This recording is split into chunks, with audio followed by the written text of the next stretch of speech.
Olá pessoal, tudo bem? Sou a professora Aline Pinheiro e estou fazendo esse vídeo justamente para que vocês possam relembrar um pouquinho, né? A gente não vai se aprofundar muito, mas só para vocês relembrarem os conteúdos, especialmente aqueles até a V1. Então, é uma aula de revisão. Vou passar aqui e a gente vai aprender um pouco os principais conteúdos, né, que a gente teve na nossa disciplina. Um pouquinho para vocês realmente se familiarizarem cada vez mais. Bom, vamos dar início. A bromatologia, gente, é a ciência que estuda os alimentos. E é através da bromatologia que a gente, por exemplo, consegue identificar quando o alimento ele tem alergia, que a gente consegue, por exemplo, através de um rótulo, identificar se aquele conteúdo a gente pode ou não consumir, porque foi feita uma análise do alimento em si. Então, a bromatologia ela é a ciência que estuda os alimentos, então a gente envolve análises, envolve fraudes, envolve pesquisar alguns compostos, envolve diversos fatores relacionados à composição daquele conteúdo. Por exemplo, temos aqui o amendoim. O amendoim ele tem um conteúdo de proteínas, de minerais, de vitaminas, de diversos outros componentes. E aí, quando a gente submete a análise bromatológica, a gente tem como identificar o perfil alimentar, né? O perfil de conteúdo desse alimento ou de qualquer outro alimento. E aí poder divulgar nas tabelas, né? Geralmente tem 100 gramas, né? E a partir disso, né, contribuir então para o nutricionista, contribuir aí para diversos profissionais aí que utilizam, né, que usam esses recursos, né, de tabelas de composição de alimentos. Bom, gente, é só para relembrar, né, que a bromatologia vem do grego, significa bromatos, né, voltado aos alimentos, né, e logo significa ciência. Então, ela é a ciência que estuda os alimentos. E ela vai envolver, então, o quê? Ela vai envolver justamente a composição, olha só, vai envolver a composição química, a ação no organismo humano, né? Porque a gente sabendo o que contém ali, a gente também pode avaliar a questão de como isso vai ser respondido no nosso organismo, se aquilo é benéfico ou não, por exemplo. Mas para saber que aquilo existia, alguém fez, alguém avaliou, né? As pessoas, os químicos, né? Os nutricionistas aí que trabalham nessa área, eles vão avaliar e vão justamente verificar esses conteúdos e saber se são benéficos ou não. Também envolve as pesquisas ou questões voltadas ao valor alimentício e calórico do alimento, né? Bem como envolve as propriedades físicas, químicas e toxológicas, né? A gente pode avaliar o pH através da bromatologia, avaliar substâncias químicas que contêm ali minerais, bem como identificar os minerais ou substâncias que trazem toxicidade para o nosso organismo. Também com a bromatologia tem como a gente detectar adulterantes, contaminantes e fraudes que descaracterizam os alimentos. Os alimentos eles têm a sua composição normal, né? Digamos assim, natural. A existência daqueles alimentos é para ter determinados componentes, e quando isso foge do normal, do natural, quando alguém adiciona areia em um alimento, quando alguém adiciona urina, quando alguém adiciona um ácido ali para mascarar uma situação, uma substância, então isso já está fugindo do que é normal, isso não é para ser normal, né? Mas os fraudes aí acontecem. Deixa eu só desmarcar aqui. Bom, então, no geral, a bromatologia ela envolve várias disciplinas, né? Voltadas à bioquímica de alimentos, análise físico-químicas também, conforme vocês estão vendo aqui. Tem também, deixa eu só colocar aqui, Tem também a questão de disciplinas como a química dos alimentos, tem também a toxologia de alimentos, disciplinas voltadas à microbiologia dos alimentos. No geral, os cursos, né, que estudam bromatologia são nutrição, farmácia, medicina veterinária, biomedicina, bem como também tecnologia de alimentos, é um dos cursos, engenharia de alimentos também. Só para vocês entenderem as disciplinas que estudam a bromatologia, que envolve a bromatologia. Temos também aqui o objetivo em comum na bromatologia. Ela pode ter vários objetivos, mas, no geral, analisar o alimento. O forte da bromatologia é a composição centesimal do alimento, né? Que significa a proporção de alimentos ou de componentes, né, que aparecem em 100 gramas do produto. Que componentes serão esses? serão justamente cinzas, umidade, fibras, carboidrato, lipídios e proteínas. Esses elementos, esses constituintes, compõem a composição centesimal do alimento. Então, geralmente, como o próprio nome diz, centesimal indica que é 100%, né, em 100 gramas. E então, a gente vai observar quanto tem de cada desses elementos e eles dão um perfil superficial do alimento, né? Eles vão dizer, porque inicialmente a gente quer saber se aquele alimento é calórico ou não, quer saber quanto de proteína tem no geral, quanto de umidade, quanto de cinzas, mas tem as limitações da composição centesimal porque ela não diz exatamente, por exemplo, quanto quais os minerais que tem ali. Ela só diz, por exemplo, 2% de minerais. Então, a gente sabe que tem 2% ali de vários minerais. A gente sabe que pode ser cálcio, ferro, zinco, dentre outros, mas a gente não sabe a quantidade de cada um deles. Aí teria que fazer uma análise mais específica, mais aprofundada sobre essa questão. Assim como também proteínas, né? Proteínas gerais, sei lá, um exemplo. 30% de proteínas, mas a gente não sabe qual é o aminoácido que está ali presente, porque ela é como se fosse um quadro geral ali do alimento, um cartão postal superficial. E as finalidades, em geral, a gente vê que, especialmente na área de nutrição, a bromatologia ela existe justamente para analisar o alimento, para saber o seu perfil, não só apenas a composição centesimal, mas há vários outros componentes. Se vocês pegarem a TACO, a tabela de composição de alimentos, vocês vão ver que foi feita uma análise bromatológica de vários alimentos ali. Temos aqui arroz, biscoitos, vários tipos de biscoitos, peixes, carnes, vários tipos de alimentos lá presentes. E vocês vão ver que vai ter o componente, né, como por exemplo proteína, carboidrato, lipídios em 100 gramas da parte comestível desse alimento. É bom sempre ter isso em mente, mas que, no geral, vão ter outros componentes ali, vai ter o perfil de ácidos graxos, vão ter também conteúdo de fibras, vão ter os minerais, outros componentes aí. Então, é sempre nessa questão que vocês têm que levar em consideração também. Outra coisa também que é importante vocês terem em mente é que aqui está em 100 gramas, né? A gente vai fazer uma análise bromatológica. Geralmente os químicos, aí quem trabalha com isso faz. Grupos de pesquisas, como por exemplo a tabela da TACO, né? Entre outras tabelas aí, não existe só a TACO, vão realizar essas análises, vão divulgar esses resultados, né? Vão conseguir expressar esse resultado dessa maneira, né? Em 100 gramas. E aí, quando o nutricionista ele for observar, ou como software eles for introduzir esses conteúdos aí, tipo a Vanutri, por exemplo, eles vão colocar, eles vão partir dos 100 gramas, mas eles vão converter isso aí para a medida caseira que a pessoa precisa. Vai fazer uma dieta que precisa saber, não vai colocar o mamão inteiro, não vai colocar 100 gramas de mamão. Todo mundo não vai comer 100 gramas exato, vai comer, por exemplo, uma banda. Então, tem que saber qual a medida caseira dessa banda, né? E quanto ela oferece desses componentes, da composição, no geral, do alimento. Então, tem que ver essas questões, tem que fazer a convenção, né? Outra finalidade também é que, a partir da bromatologia, da análise da composição, a gente tem como formular a informação nutricional dos rótulos. É justamente um químico, um nutricionista envolvido, que vão estar envolvidos nessas atividades.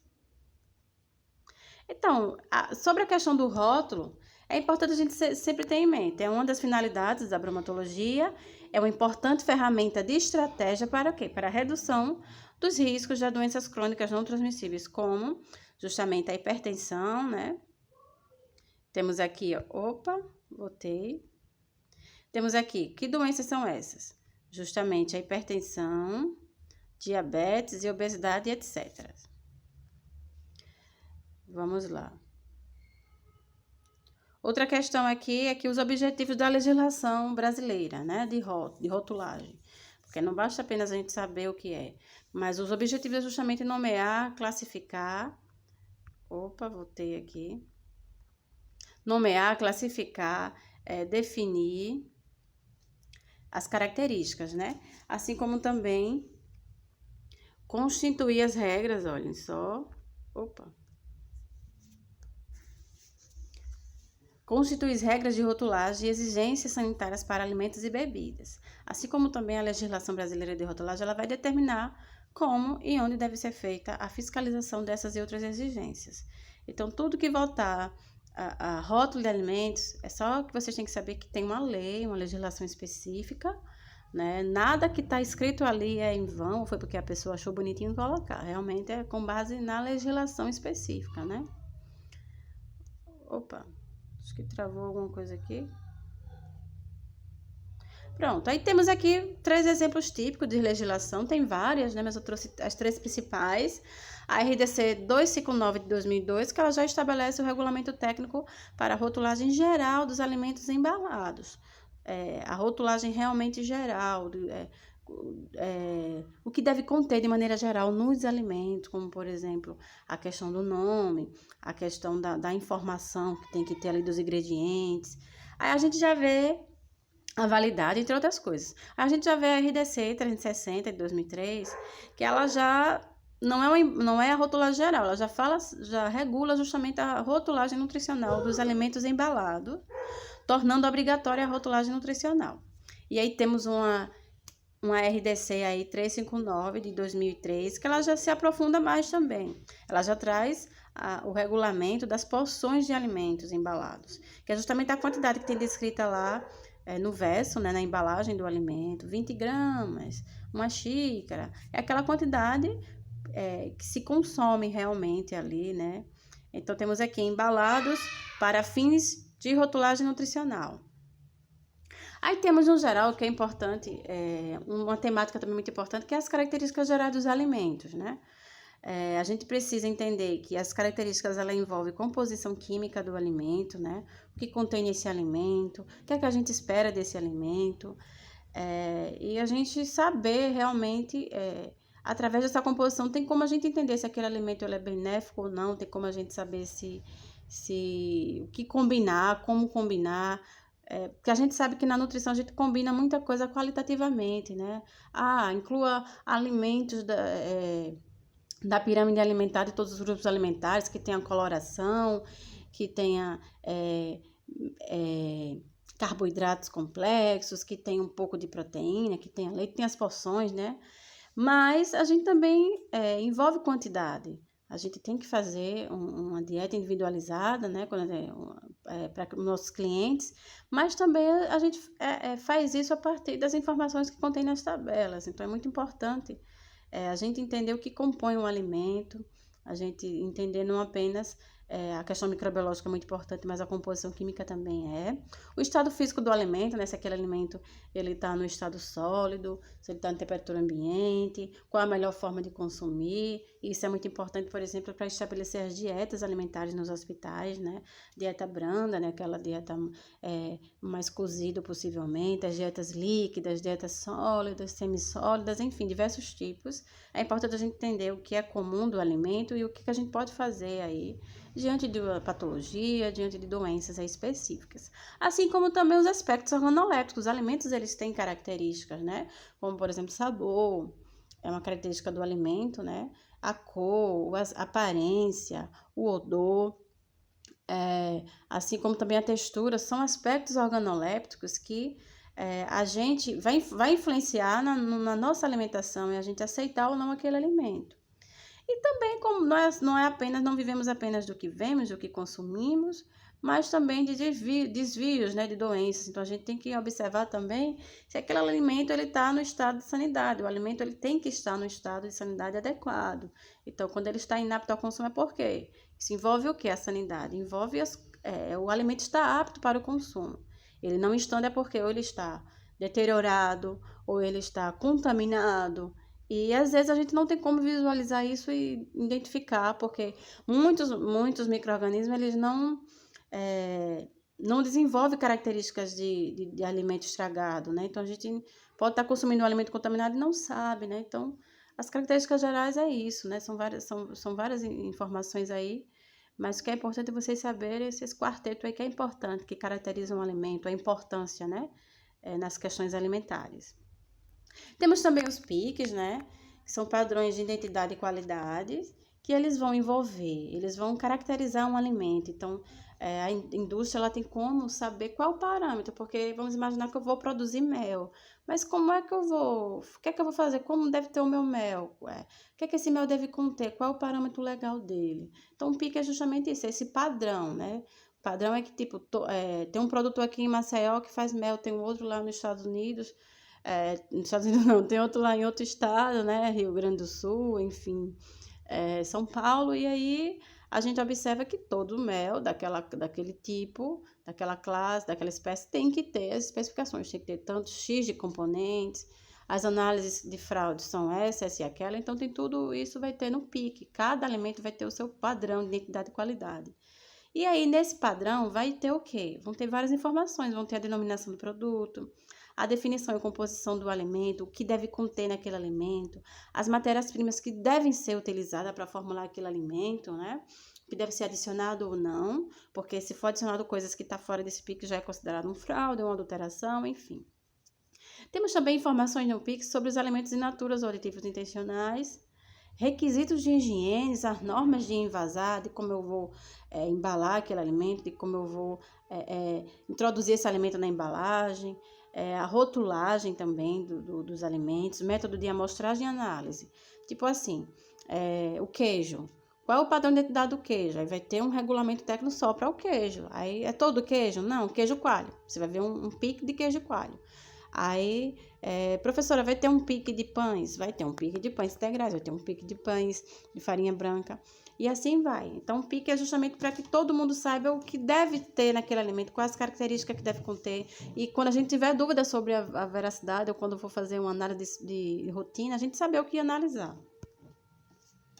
E aí temos os exemplos, né? Por exemplo, como a Instrução Normativa de número 11 de 20 de 2000, do MAPA, do Ministério da Agropecuária, Agricultura e Agropecuária, ele já aprova justamente o regulamento técnico de identidade e qualidade do mel. Então, tudo que for voltado em identidade e qualidade do mel vai ter nessa normativa. Aí temos o outro, que é do chocolate, produtos do cacau, que é a RDC 264, né, de 2005 da Anvisa, que ela já aprova justamente o regulamento técnico para chocolates, produtos de cacau, né? Então, tudo que for relacionado a bombom, a chocolate, vai estar lá, né? Temperaturas, o que como deve ser analisado, o que deve conter, os limites aí, para também a gente pensa, comprei um bombom, tá comendo só gordura hidrogenada, não tá comendo nada do cacau.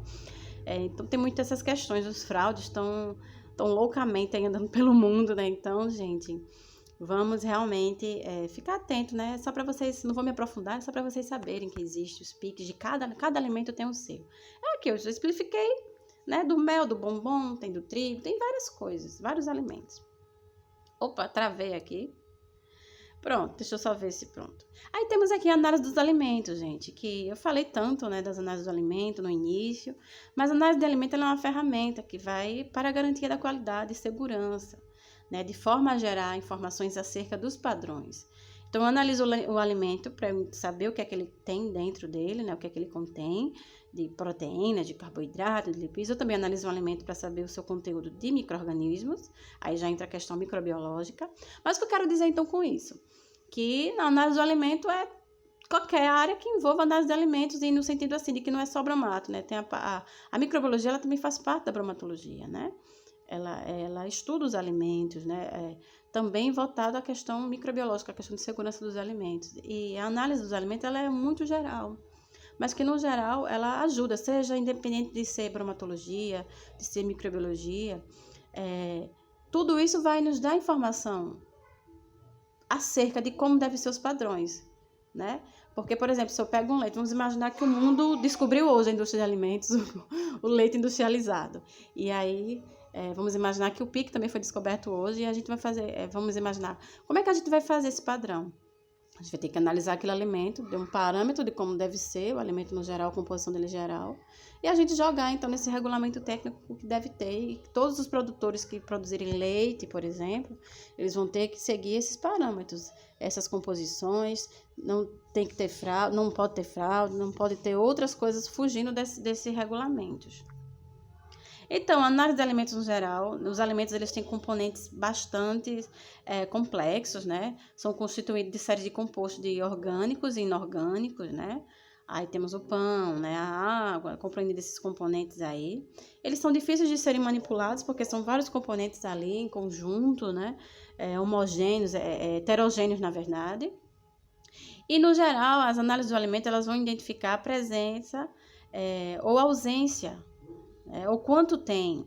Então, as análises químicas aplicadas à bromatologia, elas podem ser consideradas como qualitativa ou quantitativa, né? Qualitativa é quando eu digo se tem ou não aquela substância, né? Aquele componente. E quantitativa é sabendo que tem aquele componente, o quanto tem dele, né? Por exemplo, eu quero saber qual é o antioxidante presente no própolis, na resina aí, né? Do mel, das abelhas que eu digo. Então, enfim, avaliar o antioxidante no mel. Aí uma coisa é eu saber, tem. Quais são esses componentes, né? Quanto tem desses componentes? Tem não sei quantos miligramas aí, microgramas de antioxidantes, aí já é outra coisa, né? Eu tô dizendo a quantidade. Não fico só naquele achismo de dizer o que é exatamente. Tô dizendo quanto tem daquele exatamente, né? Aí, no geral, gente, temos aqui, né, exemplos de análises qualitativas e quantitativas. Eu tenho aqui, por exemplo, a reação de Lugol que a gente fez, né, para identificar a presença de amido nos alimentos. Ela é uma análise qualitativa porque ela só diz se está tendo carboidrato ou não, né, o amido ou não. Temos aqui outra análise, uma análise quantitativa, representando a análise quantitativa, o extrato etéreo, né, a análise de lipídios. Vai identificar a quantidade de gordura totais na amostra. Então, é quantitativa porque vai dizer quantos por cento tem de lipídios presente, por exemplo, naquele leite, presente no queijo. Aí temos aqui outro exemplo de análise quantitativa, que é a perda por dissecação, a umidade, que vocês também fizeram, que indica a concentração de água presente naquele alimento. Vai dizer o percentual, então é quantitativo porque está dizendo o percentual. Aí temos a proteína também, é quantitativa, que vocês não tiveram a oportunidade de fazer, mas a gente teve uma aula, que ela vai dizer a concentração de proteínas através de nitrogênio. Quantos tem de percentual de proteína. Então, aqui são alguns exemplos de análise qualitativa e quantitativa. Aí, porque vocês não viram, mas também tem uma de vitamina C, umas análises de vitamina C para identificar quanto tem de vitamina C, mas é muito quantitativa também, mas quem fez foi o pessoal de bioquímica aplicada. E temos aqui também a base das análises do alimento. Qual é a base? O que é que ela leva em consideração? Temos, por exemplo, os métodos, eles vão ser método de identificar, métodos de qualidade, para identificar a qualidade também, e métodos sensoriais, para saber se a pessoa vai gostar ou não, vai aprovar ou não aquele alimento, né? Vamos imaginar que eu estou produzindo estou fazendo cookies com própolis, né? Para melhorar a imunidade aí da galera nesse Covid. Então, o que é que acontece? Um exemplo, né? Eu vou ter que, além de produzir, eu vou ter que testar para saber se a pessoa vai querer aquilo, se a população, se vai cair no gosto do povo. É como o cara que fez a vitarella, né? Meu esposo, ele conhece o cara, ele é um químico, e aí fez essa formulação, caiu na boca do povo, né? O povo gostou, enfim, tá rico até hoje, né? Riquíssimo, por quê? Fez uma formulação e deu certo, mas com certeza antes dele divulgar, da empresa aceitar e, enfim, começarem a comercializar, foi feito um teste preliminar de análise sensorial, ou seja, para saber um teste com algumas pessoas, né, um grupo populacional aí, para saber se vão aceitar ou não e vai representar o todo, né? Vamos imaginar que em cada estado ele pegou 20 pessoas para testar.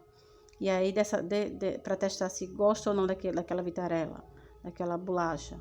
Então, a partir disso, vamos ter o resultado. Vamos coletar os dados, vamos saber quantos aceitam ou não. Aí, vamos imaginar que de 100%, né, 80% aceitaram. Então, eles começaram a divulgar, porque foi bem aceito, estava tudo dentro das regras, né? Então, no geral, as análises, elas são divididas em convencionais e instrumentais. E a diferença está na exatidão e precisão, que daqui a pouco eu vou reforçar. Então, os métodos convencionais e instrumentais são o quê? Os métodos convencionais são aqueles métodos mais básicos, né? Que não utilizam nenhum equipamento sofisticado, utilizam vidrarias, Erlenmeyer, as coisas mais simples que se tem no laboratório. Enquanto os métodos instrumentais, eles já utilizam equipamentos sofisticadíssimos, nas quais eles são mais precisos, são mais exatos, mas também são muito mais caros e nem sempre tem como realizá-los. Temos aqui, né, a escolha do método ideal, né? Qual seria o método ideal? O convencional, o instrumental? Não importa, o método convencional ele também pode ser exato, ele pode ser específico, pode ser sensível, mas ele pode ser mais viável naquele momento, né, para fazer, enquanto que o instrumental, ele com certeza vai ser muito melhor do que o convencional, mas ele nem sempre dá para fazer, né? Então, o que é que a gente tem que levar em consideração? O que a gente deve levar em consideração na hora de escolher o método ideal? O método ideal, primeiramente, ele tem que ter exato. os resultados, ele tem que estar próximo do real, do que realmente é de se esperar. Vamos imaginar, eu tenho, então, um parâmetro do queijo. Então, eu tenho um queijo e eu sei que o queijo ele tem que ter, por exemplo, 90% de umidade. E aí eu espero, quando fazer as análises, que tenham pelo menos próximo a isso, né? Então, o resultado ele tem que estar próximo. Quando eu for fazer a análise do meu queijo, mas isso aí é o queijo que foi feito lá no Rio Grande do Sul. Não, mas é o mesmo queijo? É queijo coalho? Então de acordo com o pico, ele tem que ter X de umidade, tanto de gordura. Então tem que dar próximo, não pode fugir. Se fugiu, já não tá. O método que você está fazendo ali, ou tem algum fraude naquele queijo, ou o seu método que você utilizou não foi exato, não se aproximou do real, teve algum erro ali. E a precisão é justamente quando eu repito, eu fiz uma vez, né? Aquele resultado do queijo deu 90% de umidade. Mas aí eu fui fazer mais 4, 5 vezes e deu muita diferença. Nenhum resultado deu igual, deu tudo diferente. Um deu 90, outro deu 50, outro deu... Então, não está sendo preciso aquele método também, tem alguma coisa também errada. E especificidade é justamente a capacidade de medir um analítico, independente dos interferentes, né? Independente do que possa interferir ali. Ele tem uma capacidade de medir. Por exemplo, vamos imaginar que a amostra, a análise está pedindo que você utilize 0,1 grama. E aí você diz, é muito pouco. Mas independente da quantidade, se a quantidade é pouco ou não, ele vai conseguir medir, ele vai conseguir dar o resultado exato e preciso. E a sensibilidade é que ela está relacionada à menor quantidade da amostra para medição sem erro. Então, é justamente quando a gente vai analisar com a menor quantidade também, a gente não, como eu falei, é envolvido um pouco da especificidade no sentido assim, de que eu vou pegar um pouquinho de amostra, mas vai dar sem erro, né? Então, deve ser um método também no geral. O método ideal é prático, rápido e econômico. E escolher em função do objeto da análise. O meu objeto é o quê? É rotina ou é um objeto de análise fiscal? O meu objetivo é de rotina. Então, você vai escolher um método mais prático, mais rápido, mais econômico. Não, meu objetivo é de estudo, é de lançar artigo. Então, você vai ter que tentar ver um método mais preciso, mais específico, mais sensível, que tenha o mínimo possível de viés. Então, a escolha do método ideal, ela tem que levar em consideração o tipo do produto a ser analisado, para identificar justamente como vai fazer aquela análise, a legislação vigente sobre aquela análise, a quantidade que vai ser analisado, porque, por exemplo, vamos imaginar que você vai pegar um produto que seja caro, vamos imaginar que você vai analisar o caviar. Aí você está fazendo um estudo aí que vai analisar várias quantidades, vai analisar uma quantidade muito, muito grande, então você tem que observar se você vai conseguir aquela quantidade diante do preço daquela amostra, né?